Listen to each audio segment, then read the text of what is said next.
In the tapestry of life, where every thread holds a story, America in black and white emerges as a haven for the voices echoing through the heart of our communities. In this podcast, we wade through the rivers of our collective experiences, celebrating the vibrant hues of change brought forth by the whispers of hope and the roars of action. It's more than just a conversation. It's a journey into the heart of our society, illuminated by the light of those daring to dream and do. Join us, and let your voice be the melody that guides us toward a dawn where every color finds its place in the masterpiece of our shared destiny. Together, let's paint a future brimming with the positives that dwell in our minds and the actions that shape our world. They said education is a great equalizer. But let me ask you something tonight. Who wrote that rule and did they mean it for everybody? Because if you're being honest, we're being real.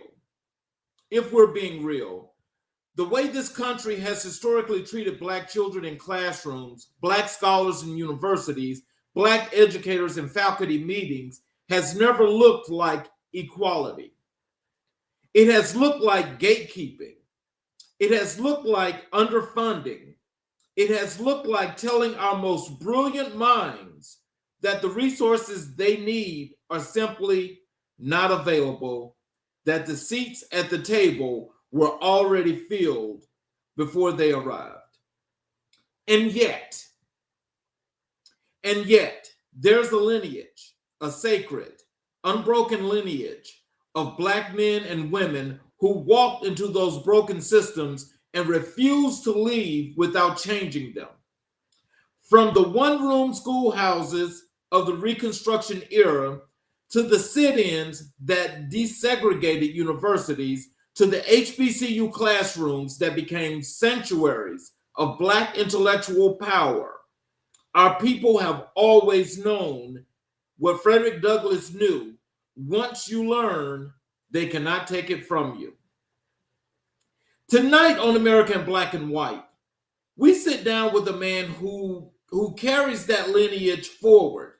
A man who did not simply survive the education system, he mastered it, dissected it, rebuilt it, and then turned around to pour everything he knows back into the communities that need it most. We're talking about a scholar who holds a Doctor of Education from Liberty University, a Master of Science from Arkansas State University, and advanced certifications in instructional design from the University of Michigan and the University of Illinois, Urbana-Champaign. A man who serves as a campus academic dean, a faculty development coach, a curriculum and assessment architect, and one of the most sought-after national presenters in education today. His work is not theoretical, it is transformational. He shows up at HBCUs, those sacred institutions that this country tried to starve of funding and relevance and the breaths, and he breathes life into them. He sits with first-generation college students, young people whose parents never set foot on a campus, and he teaches them not just what to learn, but how to learn. He calls it metacognition. We call it liberation through awareness. He has walked into faculty rooms and changed the way professors think about teaching. He has designed curricula that centered the student, not just the standards. He has stood on stages across this country and spoken truth into the hearts of educators who needed to be reminded why they answered the call. Tonight, we get his story from beginning, from the foundation, from the people and places that shaped him into the force he is today. American Black and White, it's time. Welcome to the mic. Welcome to the movement. Welcome to the conversation that has been a long time coming. Ladies and gentlemen, I am Charles Zachary King, your host, and tonight your featured guest is the brilliant, the dedicated, the excellence embodied Dr. Shaquille Spearman. Hey, Welcome how to the you show, doing? Dr. Spearman. Hey, how are you doing? I am just excellent. I'm glad to have you here today, especially for this great conversation, because it's definitely long overdue. But is there anything you'd like to say to the audience before we get into the show? I just want everyone to keep an open mind. Let's talk about things we need to discuss, and let's shift the entire nation when it comes to education and pull these kids back out into the open and have their minds set on turning the social machinery wheel, as I like to call it. Yes, sir. And I want to thank each and every individual that's tuned in right now, and for those that are always here in the beginning of all our shows. I want to thank you all for being here, and I hope you guys find this more than just enlightening. And I am once again saying to you all, any questions or concerns that you have, or any questions you'd like for Dr. Spearman, please put them in the chat, and we'll definitely get them on air. So, Dr. Spearman. Mhm. Take us back to the beginning. Where did you grow up, and what did your earliest relationship with education look like? I'm from North Little Rock, Arkansas. So if anybody been to Arkansas, Little Rock is the capital. Um, Probably around 2 miles across the bridge. Not even that. You go to North Little Rock, Arkansas, around 60,000 populace. Growing up with education, man, it just wasn't there. The scenery, where we lived, the household, we we really pushed hard work, but education or going to extending your education outside of high school wasn't there. My mom didn't graduate high school. My dad didn't graduate high school. My brother didn't graduate high school. So this is what I saw growing up, and but they were hard workers. You know, so pursuing education wasn't something that I saw every day. I just went into a classroom, did what I had to do sometimes, and then went home. It wasn't a pursuit into higher learning. So, in thinking about that, what was your thought processes as you were going through those moments? Because it seems like you were just going through the motion. It was going through the motion. I didn't. I mean, I wasn't listening to teachers. Teachers didn't really ignite that fire on why we was there, why we needed to be there. There were a few, but it wasn't this well thought out plan and how we're going to get you there. It wasn't intentional at all. It was, I'm here because I'm here, and my mom needs to go to work. So it was essentially a large daycare. Um, how I felt growing up. Um, so how did your identity as a black man in America shape the way you experienced school as a child or a young person? I had no black male teachers, so I couldn't connect with anyone. Hmm. No, Okay. no black male educators in the classroom teaching us what it meant to be a student and what it meant to have meaningful academic conversation or be a part of academic conversation in general. Now, there were some black males on campus, but usually in a disciplinary capacity. So you wanted to avoid them as much as possible, which I failed to do a lot growing up. But a lot of those black male educators were in some type of disciplinary role, and I think I had one male principal. His name was Mr. Turner, and it was just a disciplinary. It wasn't anything that sparked education or made me want to stay in my seat and continue to learn. So tell us, so as you think about that today, and you put yourself back in that place in time, What was the importance of having a black educator as a young black boy going to school? Um, there's intrinsic and extrinsic value there. I could see myself listening, understanding education a little bit more, someone that understood me, because I'm black first, and then so forth and so on with the credentials. But I just lost my identity. No one could tell me how to feel as a young black man going through those hallways, underserved, low income, no resources. So you couldn't tell me it was a way out if you didn't not only come from where I came from, but also if you weren't a male. It, as immature as it is at that time, that's how I thought.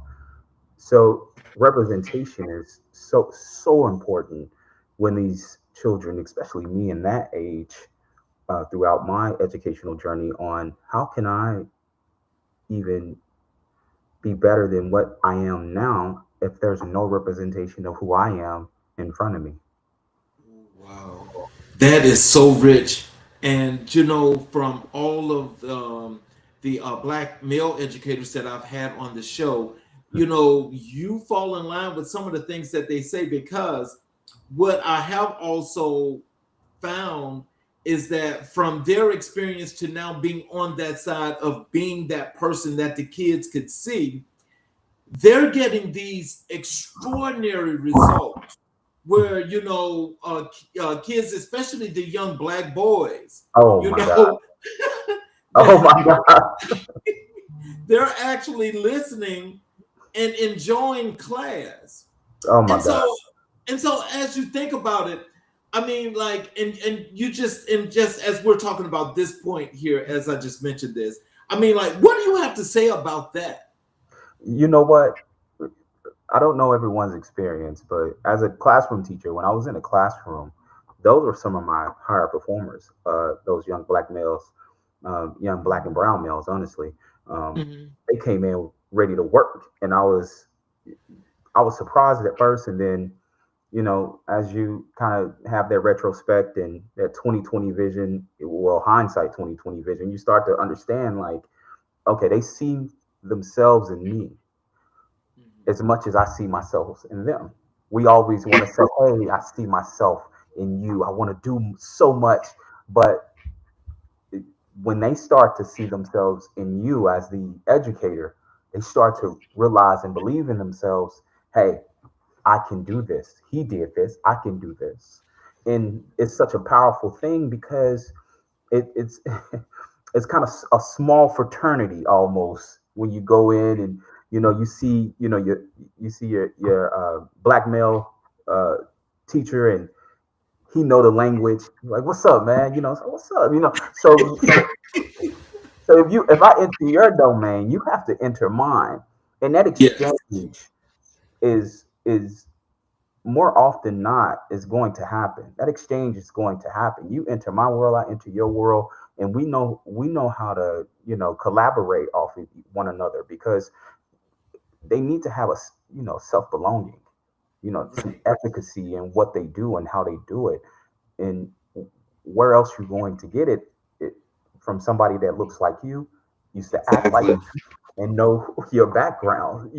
I'm never shy to show my background to these students because I understand where you came from. This is not me coming in and pretending to be someone I'm not. Whatever you did, I did it 10 times worse. That's why I didn't want to get into education in the first place. I thought I was going to get it 30 times worse back. So, so, so it's important for you, especially us as black educators, to let them know, I'm from around the way too. So I'm not what they say. I'm not a square. So I know the game. I know what the struggles and everyday life. You around this X, Y, and Z, all these variables, but I still got to come in here and do the work. And when you shift their mindset, they start to work harder for you. Were you always drawn to learning, or was there a moment, a teacher, a book, an experience that flipped the switch for you? Mm, absolutely. I came to college off a whim. I played football. And I remember my senior year, my coach was saying, "Hey, are you going to take the ACT and go to college?" I said, "ACT? What is that?" This is my 12th grade year. So I said, "What is that?" So I took the ACT twice, and Mhm. I wasn't a good test taker. I was in intermediate courses, and one day I was in English class. I was coming downstairs, and a professor had their door open, and she spoke to me. When I got to college, I felt displaced, but she spoke to me. Her name is Dr. Sharice Jones Branch. She spoke to me, and I spoke back. I said, "Hey, how are you doing? I'm doing great. My main thing. I don't complain. I keep it pushing." And then she started to kind of bring me into her office and kind of talk to me about some of the things and how to navigate college. And I didn't understand what it meant, but I followed what she was saying, what she was putting down. Also, another gentleman named Dr. Lunny Williams, two great black educators, and I went to a PWI, predominantly white institution. So I felt misplaced. Everybody was coming from different backgrounds, and a lot of them wasn't parallel to mine, and so I had an identity crisis. I wanted to go back home, but they said no, no, you're going to stay here. You're going to navigate it the way you need to navigate it. And I started to understand the academic pursuit of more knowledge, more education, and how it opens doors for you. You simply knowing opens doors for you. That's the first step. And then you work so hard for those to know you, and then you can really go autopilot at that point when others know you and your work and know how well you do your work and what you're known for your work. And they taught me that. So I am very appreciative of those two. And there's a lot of other people around the way, but those are two prominent ones. So, what did your community look like growing up, and how did that environment influence the person and the professional you've become? The environment growing up, Yes. it was low income, man. A lot of gang banging, a lot of violence, a lot of misplacement, a lot of abuse. Not necessarily in the household, but I'm just talking about economically and socially. People think abuse is only the domestic inside the home. There's a lot of social abuse that comes along with that. It was a very wolf driven society. You had to have your chest out, you had to protect yourself, and you had to make sure that whatever smoke you was blowing, you can back it up. So now we wasn't the top, you know what I'm saying, but it was hard growing up because you had to Yeah. make a name for yourself, and education was not one of those facets, not one of those outlets where people were like, "Oh, that's amazing," you know. So it took a lot to pull myself out to meet the people I needed to meet in order to pursue where I am today. Your mother, Michelle Spearman, is one of Mhm. the three most influential figures in your life. Yes. What did she pour into you that you still carry with you today? I can do anything I want to as long as it's positive. She preached that from sun up to sundown. She said, as long as you do something positive, I don't care what you do. And it took a lot of stress off of me because, like I said prior, I played football. So in my mind, I had to make it to the NFL to make sure everyone was okay. I wanted to take care of everyone. And when I got to college and I got injured, and I was kind of weighing my options, a lot of anxiety, a lot of stress. At the time, I didn't know that was anxiety and stress, but it was a lot of anxiety and stress for me to turn away from the very thing that got me to college in the first place. And I had a conversation with my mom. I said, "Mom, I won't be able to take care of you in the next couple years. And she said, and it was so powerful to me. And she probably was just talking just to talk, but she told me, she said, you can do anything you want as long as it's positive. So it opened a door in my mind that I did not need to surrender to anyone else's expectations but my own, and allowed me to be positive and do the positive things that I want to do in order to make my life my life. And that shifted my trajectory. It made me want to do more and do better. So, if you could go back and speak to your younger self, the kid who was just beginning to figure out who he was, what would you say? Honestly, I tell them, you keep doing what you're doing. Where you are now or where you're going to be in X amount of years, I promise you're going to enjoy it. You're going to enjoy being on those stages and talking. You're going to enjoy making sure you're right. You're trying to pursue a certain place in education. Man, just keep doing what you're doing, because you're not going to get everything right, but you will be on the right path. Let's transition over to your educational journey. Oh my goodness. Walk us through your academic path from undergrad studies all the way to your EDD from the University of Liberty. What Mhm. was that journey like? It was crucial. It was crucial. So going into undergrad, I was underprepared. I was not ready for higher education. I was not ready for post secondary education. I was not ready to be on campus. I was not ready to be independent, going to classes on time and scheduled, and what I wanted to do. Um, my future self, or myself now, wanted to do at that moment. So I ended up in my undergrad, my bachelor's. I received a 2.99. Um, and I barely edged out the way. And I wanted to be a psychologist. I wanted to go into psychology. I wanted to do um, a therapy based, something with counseling. So I was like, okay, I'm going to pursue my master's in counseling. So what happened was I needed some money. I needed some money. I needed some money, Mr. King. So I said, what am I going to do? So you know what? The easiest job you can do with a bachelor's degree is go substitute. So I started subbing. I started subbing. So when I started subbing, they said, what is your favorite subject? I said math.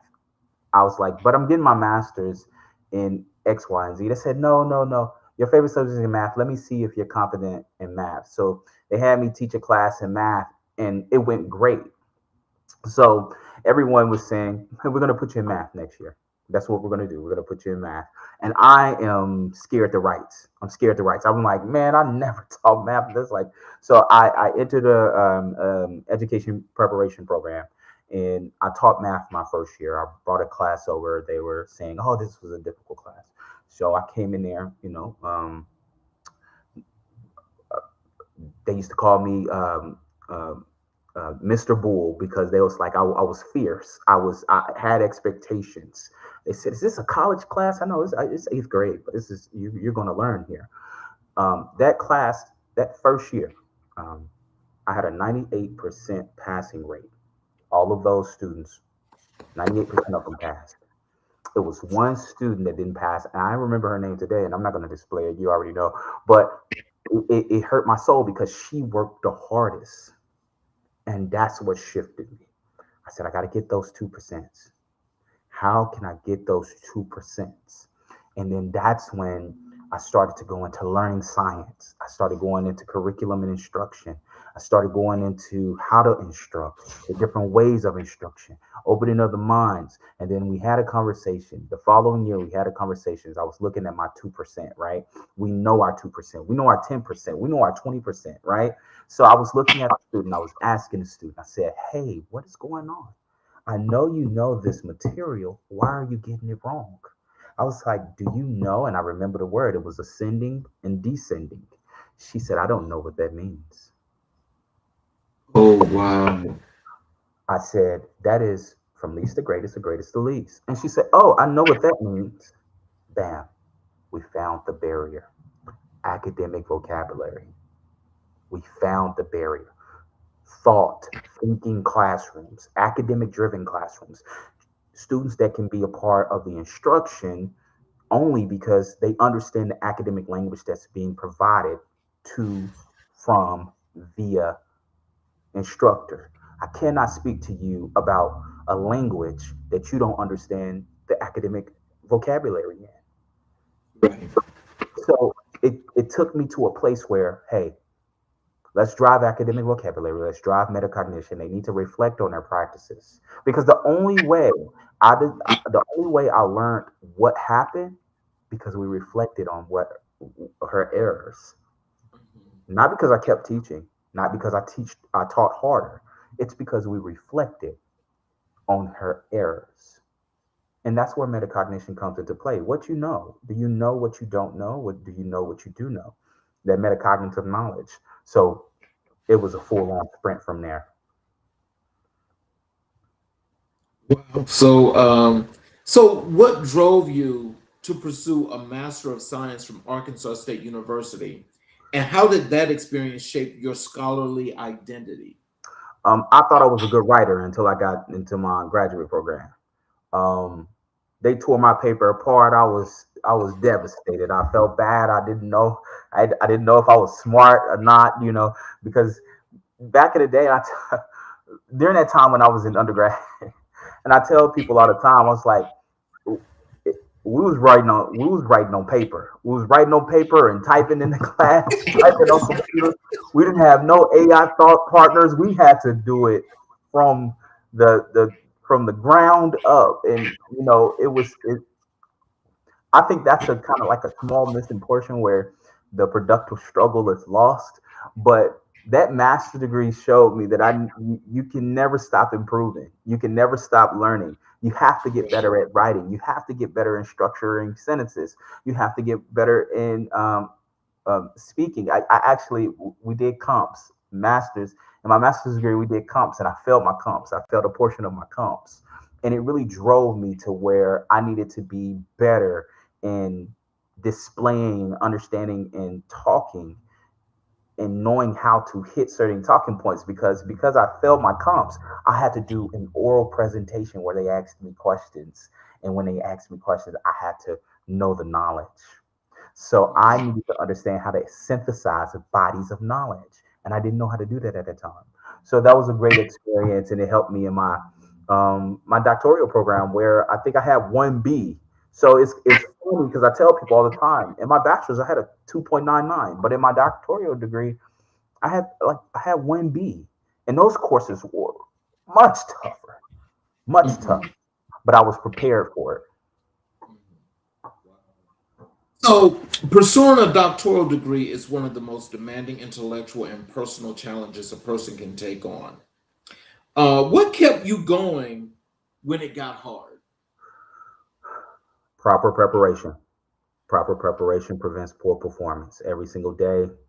Um, what and when I say proper preparation, I used to wake up at 3:45 in the morning every morning, and I worked 30 minutes a day. My capacity, because I was working at the time as well, my capacity gave me 30 minutes a day. Then 30 minutes turned to 45 minutes. Then 45 minutes turned into an hour. And then an hour turned into 2 hours. And when I Mhm. looked up, by the time I was going into getting my evidence,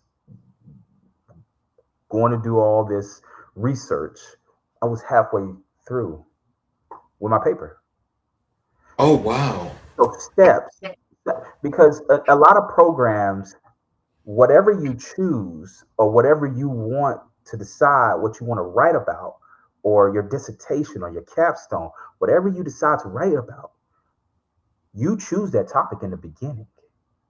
You write on all of that material in the beginning. You don't sway away from that information, because once you start to get into your courses where we're just going to work on your dissertation and capstone, you've already gained that knowledge throughout the program. So, and that's what Dr.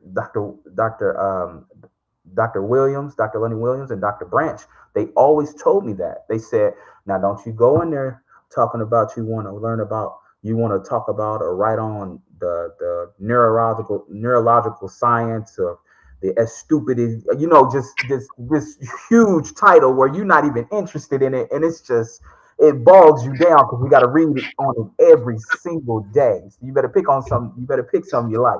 So that, when you have people in your ear saying that, it gets easier. It gets easier. So mentorship was a big part of that pursuit, and it prepared me. So, in your preparedness, I mean, is there a comparable difference? And I know that the degree area is higher as in your doctoral program, but can you tell us what was the difference in the preparation from graduate to post grad? Um, I'll say this: the biggest difference is you can't slip through cracks in a doctoral program. You can't slip through cracks.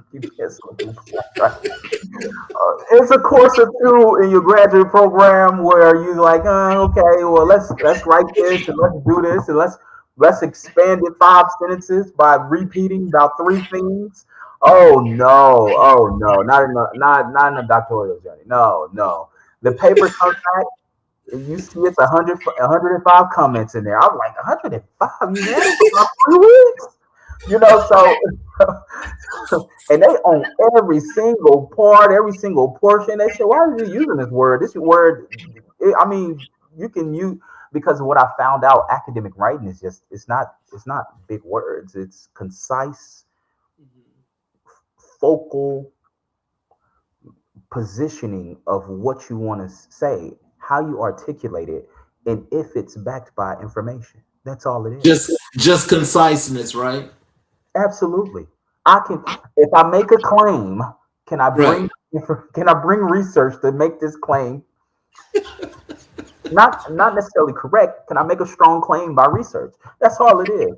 I come in there talking about the supercalifragilisticexpialidocious. I'm like, they said no, no, no. You're not gonna do that here. You're not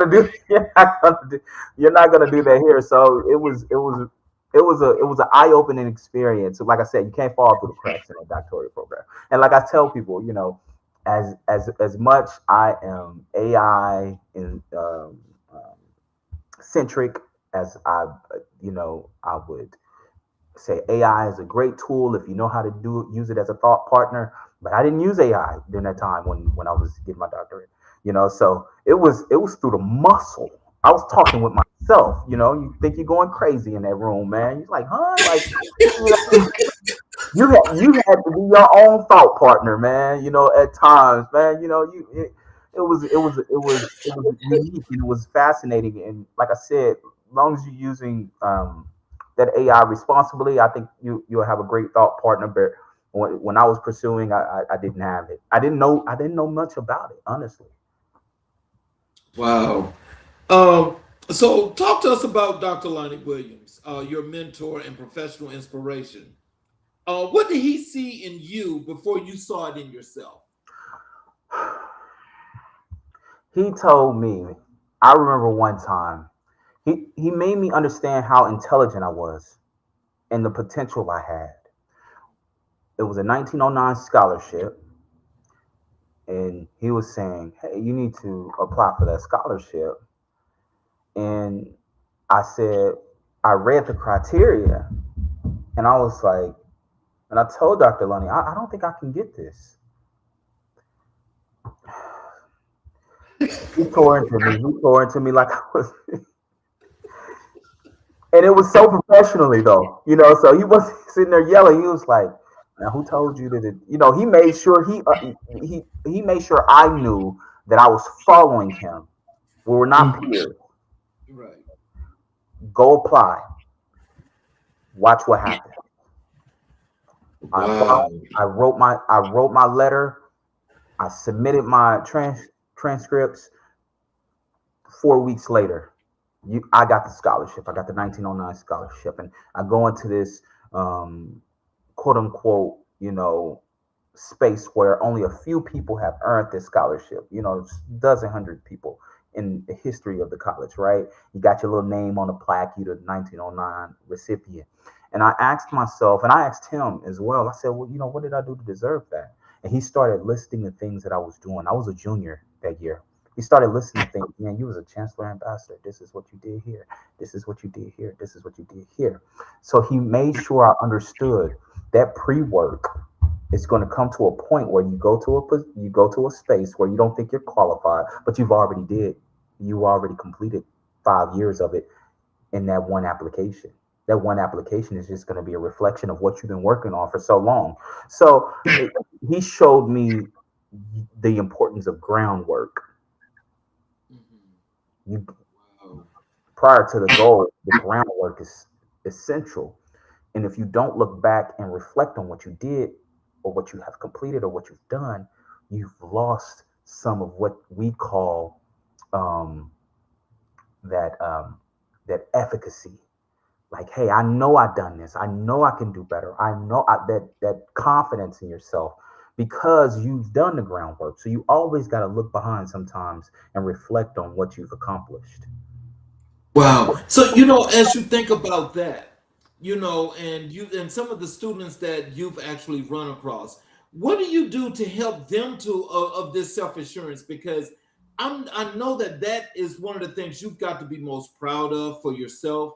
But just when you look back and you're giving back, how do you do that with your students? um, I let them know this.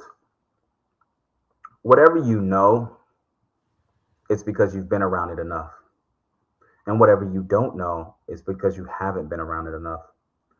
Whatever you want or you desire or what you think that's going to be a pursuit that's worth pursuing, be around it enough. If you're in this classroom and you're not engaged, you'll never understand the art or the science of what this classroom means. And they say, how do I do that?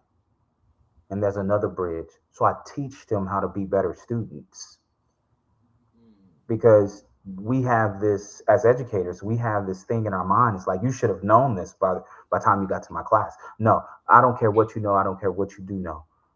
But what I know is that there's a bridge where it's my classroom, my context is going to help you in the next classroom. So let's follow there, regardless of where you came from or how high you scored on your last year's test. Regardless, let's let's break it down to the brackets and let's make sure that we understand what we're doing as students. How can you be a better student? How do you take notes? How do you think? How do you process structure academic reasoning? So I really invest in students to let them know it's not that you don't know. No one taught you how to figure it out. Wow. So in students, it's like, I know this. Of course you do. I taught you. I taught you how to grab information and dissect it and make changes when changes needed to be made.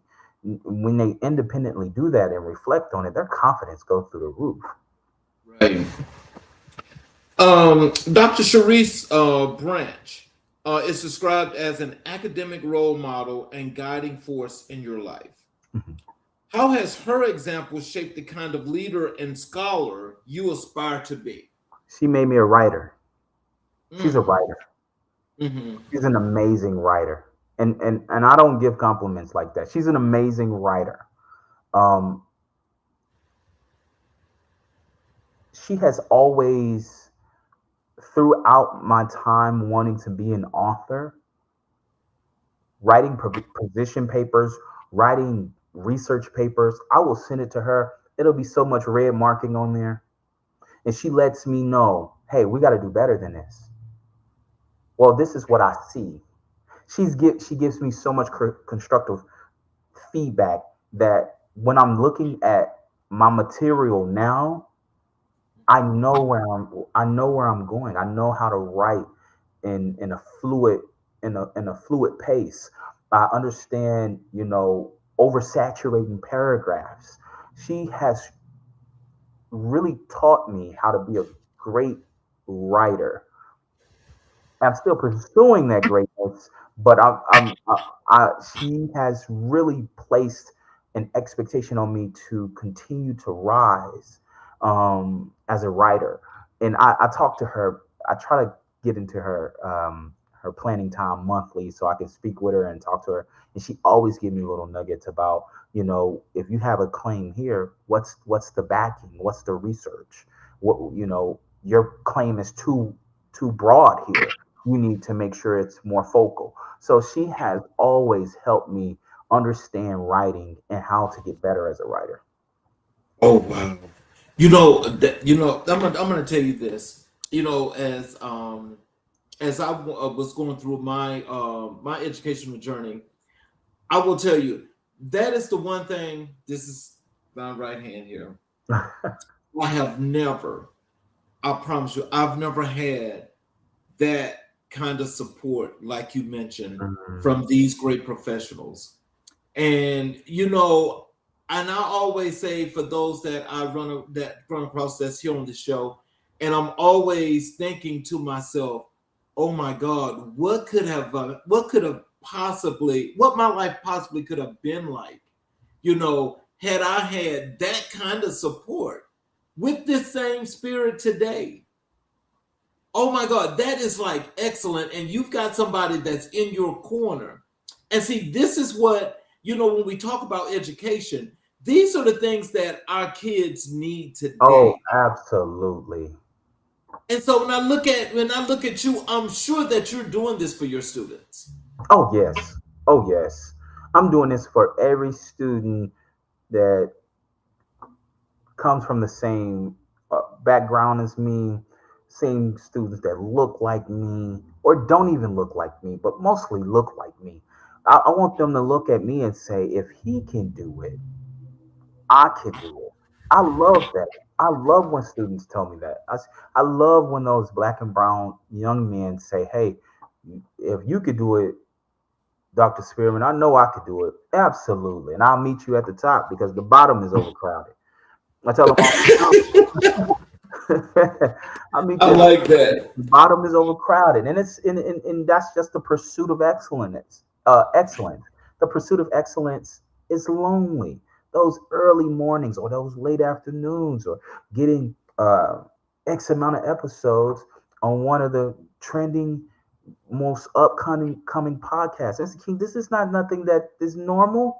I also applaud you too for bringing on such critical pieces in our environment that is contributing to education and giving them a platform to talk about what they want to talk about. This is not something that's done every day. We're still going through barriers. Yes, I have a doctorate degree, but that doesn't mean there's no barriers that I have to fight through. Now they better bring their research because I read. So I tell people all the time. I'm also want to throw this in the air that I appreciate you bringing me on. So, was there a single pivotal academic moment, a course, a dissertation chapter, a conversation with a professor that fundamentally changed the direction of your career? Yes. Um, I was I was preparing for defense, and I was nervous, and I told myself, "Man, I don't want to come back. I have to do. I just want to do it one time. I want to finish it. I don't want to come back." Mr. King, I got onto that Zoom, and I spoke like I, I the words were just flowing out my mouth. Mhm. That's how prepared I was. From understanding the research, from dedicating my time to being able to talk about things that I'm passionate about. Everything was in a flow state. I was able to speak so clearly, concisely, answer all questions that when I got off and they say, "Oh, congratulations, you passed, um, you successfully defended," I told myself, I need to stay in that state. Whatever that was, I didn't know what that was. I said, whatever that was at that moment where I became a lifelong learner, I need to stay in that state. So at this point, from then to now, I'm in the works of 3 books. I'm reading research every day. Somewhere I'm reading an article somewhere. And that flow state made me understand that when I speak about what I'm passionate about, it's never my own opinion. It's a research that I've gathered. So I'm just synthesizing what I'm reading. That's where the intelligence comes from. That's where I can be at the top of my game. I don't have to fumble over my words. I don't have to not make sense to others. And when I started to speak in a way where this is a highly intelligible young man, people purposely try to misunderstand me. Oh, wow. Really? Oh, absolutely. Absolutely. People sometimes purposely misunderstand you because they understand how intelligent you are. Yes. Intelligence is a Wow. threat. Intelligence is a threat. So when you're speaking in a way where it's backing research, it's backing thought, and it's backing theory and practice, people can't do anything but to consider what you're speaking about. And what's one thing that will debunk consideration from what you're speaking about? Confusion. I don't know what you're Yeah. talking. Yeah, I don't know what you're talking about. What do you mean? You mean, yeah, you know what I mean. This has been doing it for the last 100 years. I read this like 3 weeks ago. Like I know exactly what I'm talking about. So then you start to get into spaces where you're actually combating those individuals that are trying to purposely misunderstand you so you can't elevate. That sounds like that quote by Frederick Douglass. Education is something that they can't take away from you. At all, at all, at all. So we can talk. So the thing is that people, I have a book coming out, right?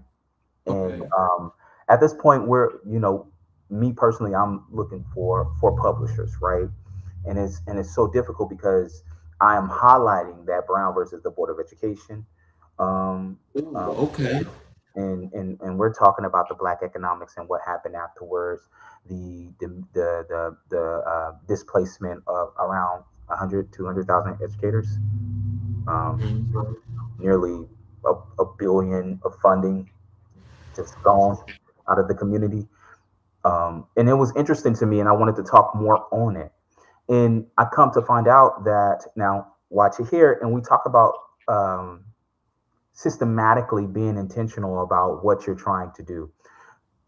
Horseman, he tried to create public schools because they were building too many prisons, and too many of the white colonists, those that weren't rich, they were going to jail. So he was the last pillar to bring public education. So a lot of those poor white communities received education so they can be a part of the social machinery, and they can also be a part of the economic lift.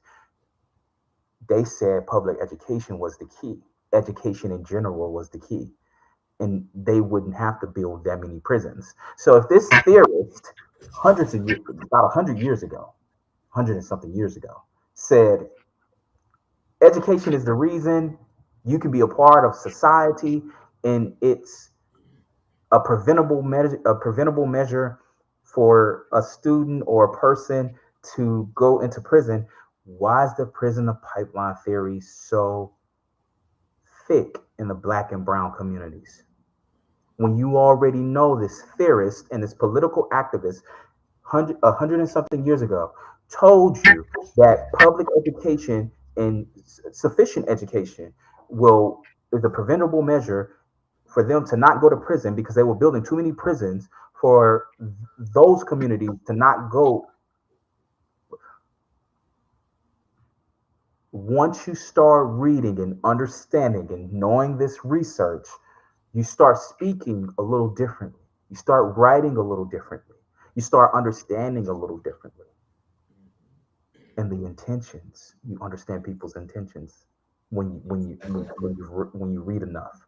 So it's critical. People try to misunderstand you simply because they know your potential.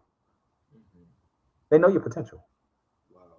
Now, So this is the last thing I'm gonna say, and then we can continue. I think during my once I started to really pursue education and pursue knowledge, I've never been in a place where I've seen somebody my age or look like me as a male. When I really started pursuing what I wanted to pursue, I stopped seeing people that look like me. well, you know what? Oh, we got some of us. Be able to talk a whole lot more about Mhm. that the next time we see you, because that's very very important.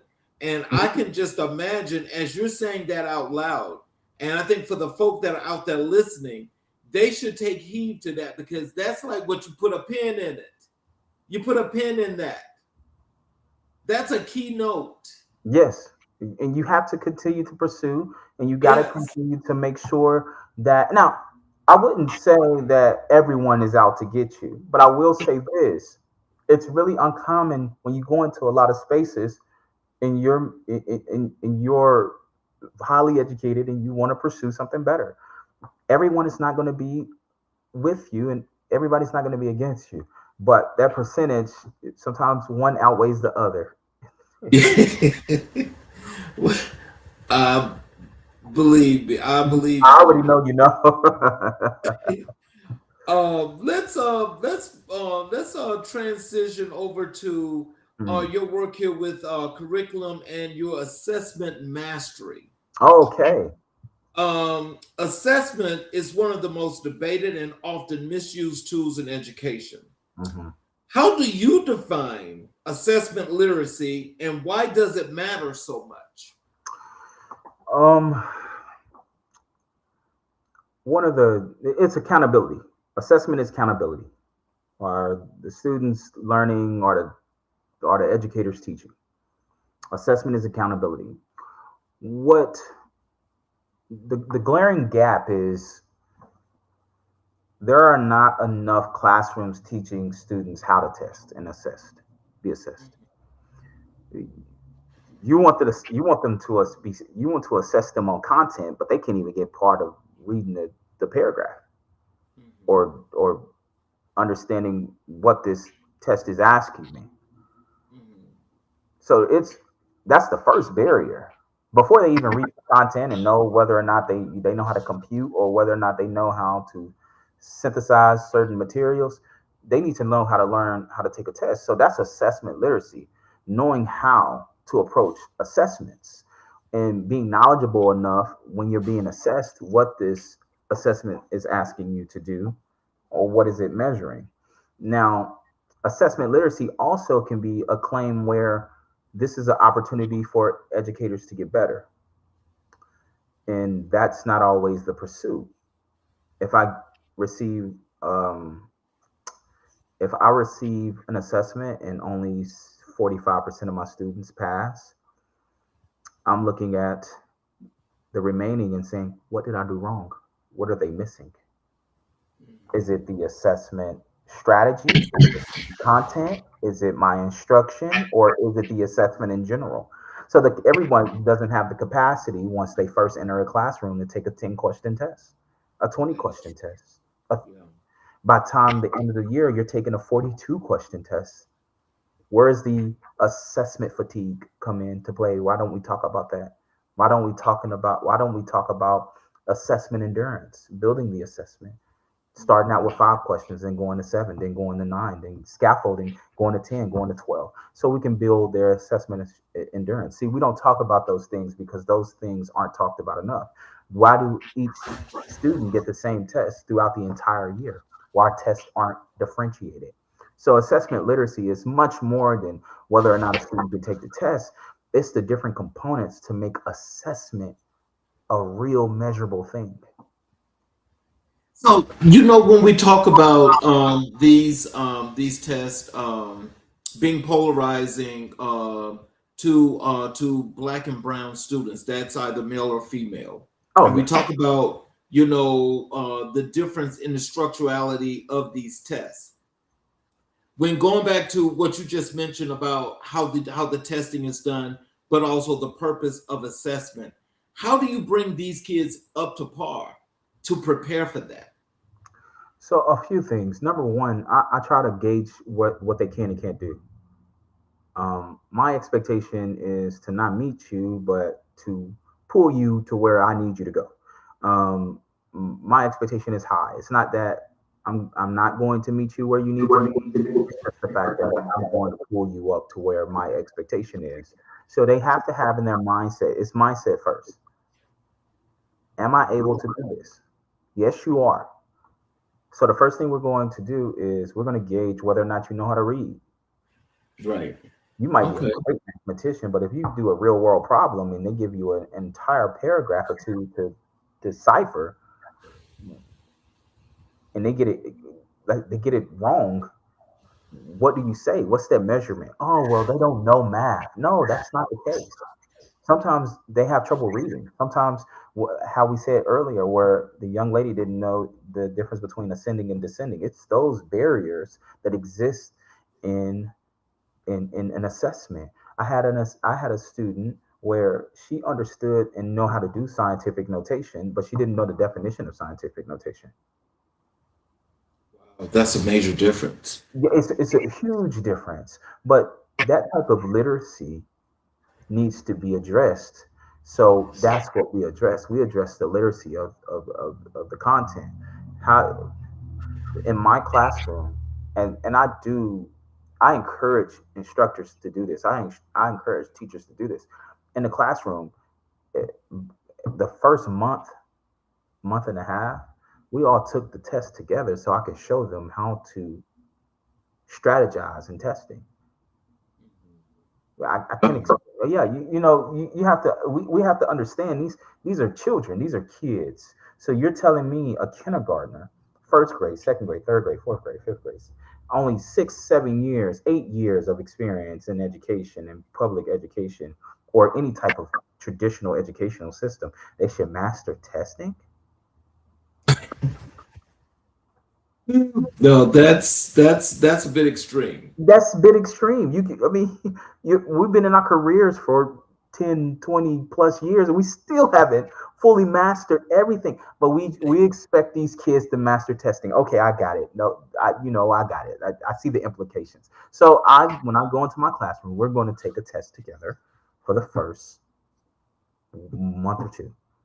We're taking it together. I'm showing you how to uh, dissect information. We're doing testing strategies, all of that. So we're making sure that assessment literacy is the forefront of the classroom and not just getting a good grade. Okay. And so, walk us through your process for building a curriculum from scratch. Where do you start, and how do you ensure it actually serves the students in the room? That's the first question. What are our social forces? Who are we making this curriculum for? Now, there's different types of instructional strategies and different types of curriculum developments. Like, let's say if you want to do something project based, some PBLs, which is project based learning, or you want to do some makerspace, which is another form of kind of project based learning. It's a little different, but it's kind of the same. Well, these kids in the low income communities can't go to a skate park and measure the diameter of a skateboard and the triangular whatever it is in these different spaces. So who are we creating this curriculum for? Come on, let's all everybody, let's go ahead and take our time and be authentic and straightforward about this. Who are we creating this curriculum for? So we have to look at the dynamic of the curriculum. Can this curriculum reach classroom to classroom regardless of the social economics? Can we put this in a low income versus a suburban area? can we place these curriculums in different spaces? So it has to have some type of universal design of learning. It has to be modality. It has to make sure that it's multiple means of representation. If I can't do the PBL, how can I make a PBL inside of the classroom? Different other ways. Rich task. What are we doing to make sure the students are thinking outside of multiple choice questions? We have to have rich tasks. How can we bring their reality into the classroom? What type of reflective practice are we using? Of course, it has to align to the standards, or the state is not going to allow any school to adopt it. Really, a district, that's bare minimum. They have to align to the standard. What are we doing to make sure that if it goes into any classroom, that it can be applicable and students can actually learn from the curriculum? So the first thing I ask after social forces, how much academic vocabulary are we really playing into this curriculum? Supplementary curriculum, the supplementary portion of the curriculum. How much academic vocabulary is being presented there? How much academic vocabulary is being emphasized? Because these kids cannot go into these books if they don't know what the books are talking about. I argue this all the time. Like, you cannot put this in front of the student if the student doesn't understand the language of it. You know, that's like asking us. We're very intelligent individuals. From my perspective, we are both very, very intelligent. But if you tell us to go split that person open and remove something out of their lungs or whatever, we're not going to do very well. No, I would be looking like a fool if you want to do it like You need a what? When you need a what? What do you need? You need to be to put where? What? What are you talking about? So it's ideal that these students can come into these classrooms and access this curriculum, and this curriculum is an entire different language to what they go home to. Is It's inequitable. That's when we talk about equity. But it's not enough. It's not only equity; it's justice too. You have to put justice in your curriculum. These students need to know that they're being represented. It has to be culturally responsive. right. I just wish that hopefully, when that light comes on and that blockage in the minds of those that are controlling these things, that finally there's no need to be afraid, but just let this system be what it's supposed to be, because what they are teaching on, I'm gonna go. I'm sorry, but Go I ahead. mean, you correct me if you need to be, but I mean, this structure that's being used right now it started out as good after when Reconstruction had started, when this country was built on this foundation of all of these black leaders that control this country, all of this foundation that is built on for today. They did that. It was for the good. They took all of that and put it into bizarro world and made it opposite. It's been opposite now for what's that, about 300-400 years now? And so, with this being said, how much more lying and deception can you put into these things when you know that nobody's really getting it, which is why so many people now are just saying, forget about education. Well, everyone wants to be the star player. I'll say that. And when you have a room of people that everyone wants to be the star player, and it's only backed by credentials and not experience, how are you going to develop real world, impactful, culturally responsive tools if you're not forecasting or going into those communities to understand what you're writing it for? How Right. you write it. The decision makers are oftentimes individuals that never taught in the classroom. Yeah. There is an element of business that goes into education. There's an element of business that goes into education. But the larger space is the student. And once we remove the student from the pursuit of building education as a whole, Hmm. it starts to crumble. Yes. The center of mass is gone. Right. What I would like to see is more policy change. Hmm. What I would like to see is the dynamic of school changing. Everything is going hybrid, everything is going remote. Hmm. Why isn't school following the same trajectory? If this was 15 years, I would have to be on that couch over there, sitting down next to you. Just 15, Hmm. 10 years ago. Hmm. Everything is changing. We have to let education change as well because education is just one big research, it's just one big experiment. An Yeah. idea. It's not something that everyone said this is what we know that's going to happen. This is an ideal and a theory that has been working really, really well. And in its first time in history, it's asking to change the profession of it. Mhm. We're I'm gonna starting to. tell you, Hmm. I ain't gonna hurt their feelings. I ain't gonna hurt their feelings because what you saying is so true. But you know, there's a lot that goes into that because what you speak is what people should actually be listening to. There's a lot that goes into that. It does.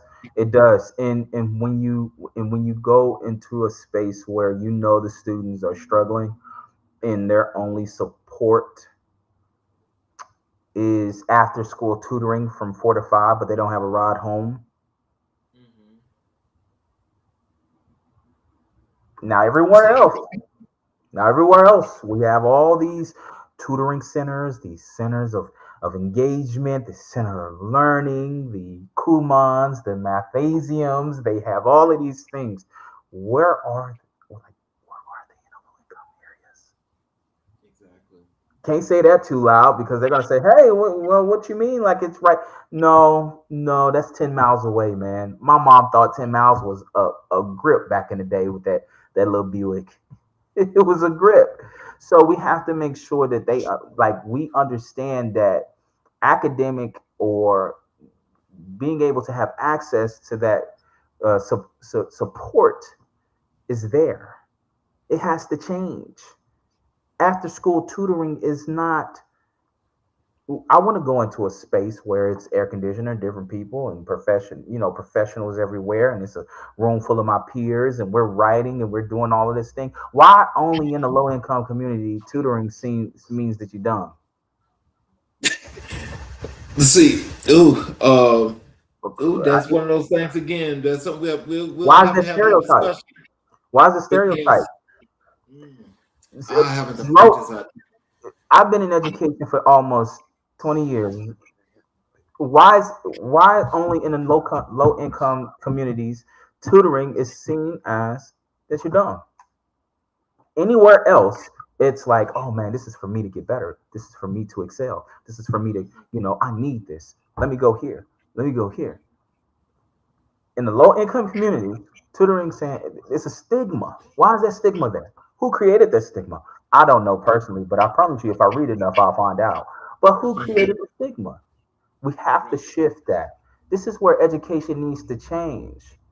You only put kids in there when they're struggling versus putting kids in tutoring ever since kindergarten. So when they grow up, they know this is what this is. Exactly. Tutoring doesn't mean that you need like that you're struggling. Tutoring means that I need better understanding of the concept, whatever that discipline is. So why isn't it used ever since kindergarten? Why is only the only time when the low income kids are in tutoring is because they on the verge of failing a course, failing a Mhm. class. Why is that? Exactly. Why didn't I put into tutoring ever since they're kindergartners? Hey, this is extended learning. If you do that for Yep. kindergarten, first grade, second grade, third grade, fourth grade, fifth, by the time they get into middle school and high school, they'll say this is extended learning. That's why so many low income students, when they come from different first generation students, all of those students that don't really have a great educational background in the home, that's when they go to college and they flunk out. They fail their courses because they don't know how to go get extended learning and tutoring. They feel like they're dumb. They feel like they don't belong because Exactly.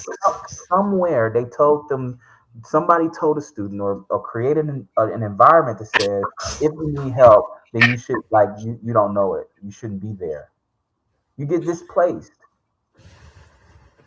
Yeah. I That's don't know. I could go that's on a a rant all crazy. day, Mr. King, but I could go on a rant all day. But yeah, but honestly, that's what it saddens me. It saddens me. That's the perspective. So, can you tell us how do you incorporate data informed instruction into your curriculum and assessment work without reducing students to numbers or spreadsheets on a spreadsheet? Oh, absolutely. So it depends on what type of data you're looking at. So if you're looking at performance data, how well a student performs, it can you can easily go into a space where you're just treating them like numbers. But when you start looking at background, educational background from parents, home life, you you do much more metadata on a student and you get the person and not just the student. It's easier to start incorporating different aspects not only into your instruction but into your curriculum as well. When I was in a classroom, I had a lot of black and brown students, and a lot of my brown students worked after school. Why am I giving them a large amounts of homework? Why am I creating curriculum with large amounts of homework if we know that these students do not have the academic support? Do we have built-in intervention? Do we have built-in tutoring? Do we have built-in support in this curriculum or in these classrooms or in this instruction? These are some of the things that I look at, especially when I go into classrooms and they ask me to evaluate, or if I go into spaces where they're asking me what aspects of curriculum need to be integrated. It needs to be support within the class. That's how you're going to get those students becoming better. Teacher tables, um, um, metacognitive reflective practices like reciprocal teaching strategies. I created a framework called Prepare, where it teaches the student structured academic reasoning. So things like that really gauges on whether or not the student can learn and how they can improve on their learning as well. Equity and assessment is a topic you care deeply about. Mhm. What does inequitable assessment look like in practice, and how do we fix it? Well, what I was alluding to earlier when we discussed about the amount of assessment questions on the test, we're talking about heavily academic, language driven assessments. Are you measuring whether or not they know how to read on a 10th grade level, or are you measuring whether or not they really understand the content? Now, reading level is important, but how are we getting them there? What is the instructional pathway that those students are on inside of your classroom in order to ensure that they have equal access to that assessment? So we have different types. We have English learners. We have students with IEPs, 504s. What are we doing to create an environment to prepare them to take an assessment? Are we just going up there to teach? So these are some of the equitable variables that I discuss with teachers. Are, when you're assessing students, are you assessing them purely on the content that you taught this week? And do you do that for every week until the test? If so, How are they going to retain the information you taught 2 weeks ago, 3 weeks ago? So it's not equitable. Before they get to before they get to the end of the year exam, they should have taken the end of year exam already. Exactly. It's not going to be one subject or one topic or one standard on that end of the year assessment. So therefore, you need to make it equitable enough to where they are experiencing different standards each week in what you've previously taught. So it's a lot goes into making assessment equitable. But one thing you want to do prior to the end of the year assessment is differentiate your test. You have your high level learners and you have learners that have instructional priorities. There's no reason why in the beginning those students that are taking those high order assessments are the same exams where the students having instructional priorities. Students that need additional help, why are they taking the same exam? That's not equitable. So those are some of the things that I feel that comes with making assessment equitable. Differentiation and making sure that they're prepared for the assessment and the modality of the assessments. So, how should institutions balance standardized assessment requirements with the need for more authentic, culturally responsive evaluation methods? We shouldn't overtest these students. Mhm. There should be clear cut boundaries and scores and pathways. Over assessing students does not make them better assessment takers. So when you take your beginning of the year assessment, they automatically go through a certain pathway. They have a cut score, a classification, Mhm. a measurement. If you fall into this, we know that we have to do this pathway and we have to pursue it. That's what needs to happen. They need to have pathways depending on their scores and assess less and give more support, because over assessing doesn't mean you're going to become a better test taker. What is the most common curriculum design mistake you see institutions making, and what does the correction look like? Mm. The number one is making it reasonable, whether it's mathematical reasonable, mathematic reasonable, or ELA reasonable, social studies reasonable. They overcomplicate curriculum. They make curriculum these sophisticated bodies of standards versus simplifying and scaffolding. It's not teacher friendly. It's not student friendly. We have to make curriculum that makes sense in the classroom for all stakeholders, even parents. Yeah. Um, let's talk a little bit about HBCUs and underserved communities. What does an HBCU represent to you, not just academically, but culturally and spiritually? Well, like I said, I went to a PWI, and but the first campus I ever stepped on was an HBCU, um, and it opened my eyes to how many different types of Black people are out there. You just say, "Ooh, just look at this real spirit." Yeah, like it's so different and it's unique and it's fun because you have people from different heritages, different spaces of the world, and it's something that you must experience, whether you attend or whether you associate yourself or whether you are around it. It's something that you must really bring in and take in as a human being, especially as a Black person. One thing I really love about the pursuit of just making HBCUs um,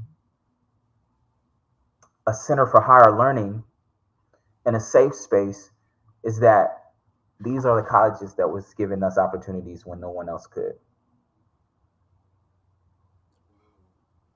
Um, HBCUs are often expected to deliver excellence with a fraction of the resources available to PWIs. Mhm. How have you seen faculty and administrators navigate that gap with grace and ingenuity? Excellent teachers, excellent instructors, excellent professors. The amount of Because when you talk about pedagogy, you're talking about the art of teaching, the science of teaching, and the profession of teaching. When you talk about pedagogically sound, you're talking about those professors at HBCUs because they could acquire, they need and can acquire more resources, and it will benefit them, but they don't need it, and because that's how great of a teacher or instructor they are. So they performance is world class to a lot of other professors I've come into contact with. Um, what are the unique joys of working in an HBCU environment that you don't experience anywhere else? Um, the cultural sensitivity, in the the communication. I can give you a look, you know exactly what I'm talking about. I don't have to say a word. And Okay, that's all it is. it's all there. So it gives you a safe space to just honestly to just let down your hair. Right. And when you're in those spaces where you have a sense of belonging, you perform better a lot of times. It's not much pressure. Um, there's high expectation, but the pressure is different. You know, you're around people that, in a lot of cases, want to see you do well.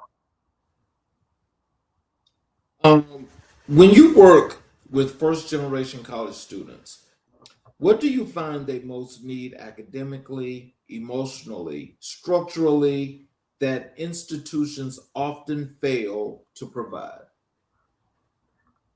Spaces where they can fail. Mm.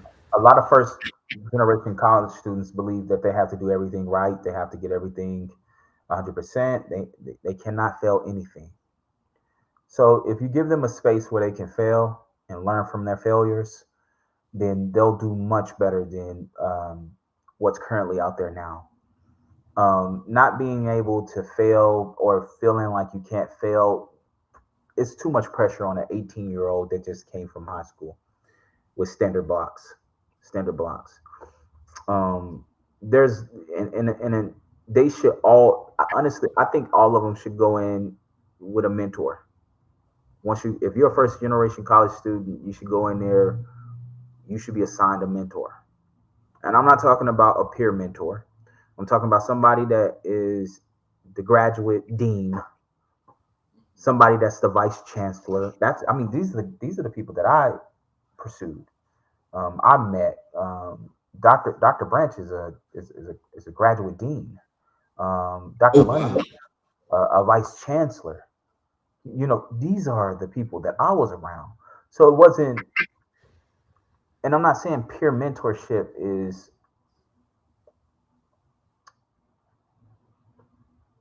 ineffective. I'm saying being around spaces and you see those people in those positions, and these are the people that you have direct contact with, it changes the accountability.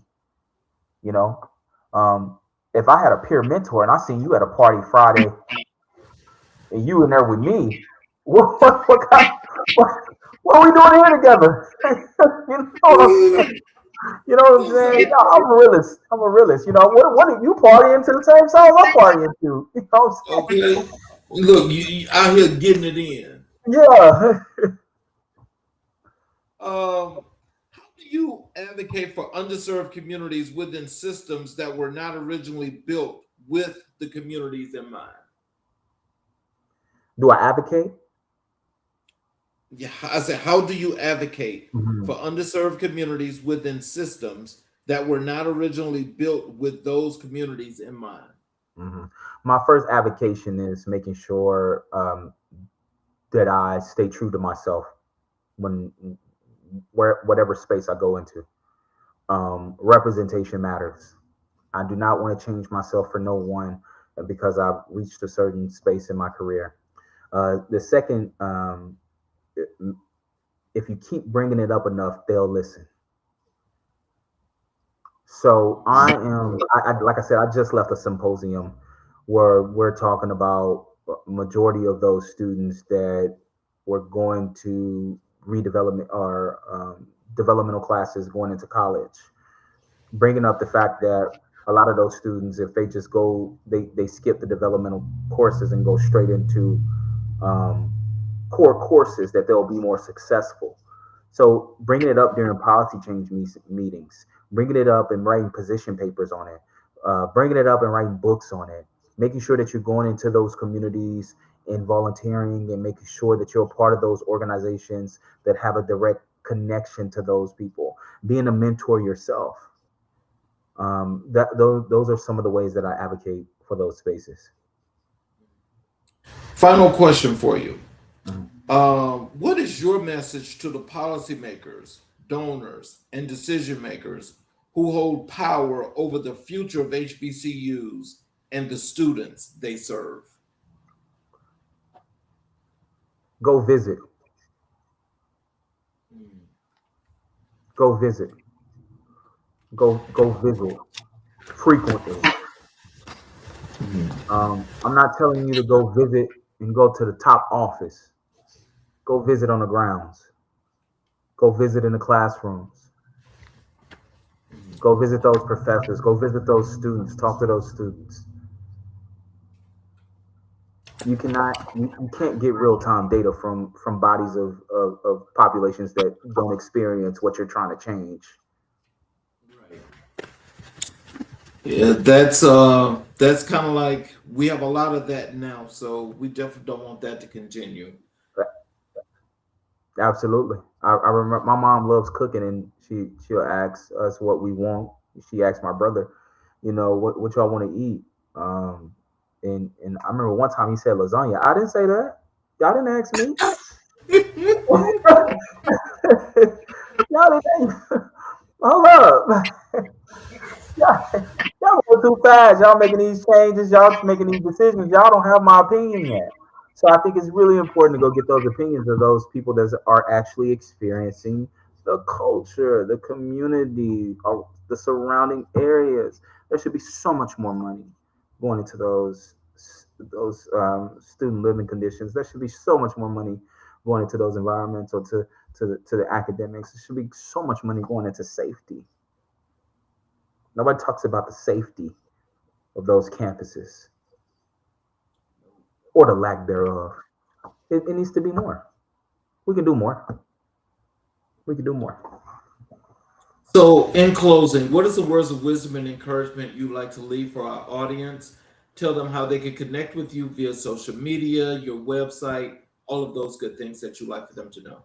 Absolutely. Everyone, if you want to reach me, Doc Spearman underscore uh, on Instagram and TikTok, Facebook, Shaquille Spearman, LinkedIn, Shaquille Spearman. Reach out to me, DM me, and we can get to work. If you need any type of consulting, or if you want me to come in and just do an evaluation and talk about the curriculum coherence or assessment coherence, I'm always open. If you want me to come speak, I'll come speak, and we can kind of discuss and talk about that as well. Docspearman.org. You can go see my website and some of the free materials that I have and some of the upcoming publications, and also some of the position papers that I've already written. And like I said, thank you so much for having me on this platform.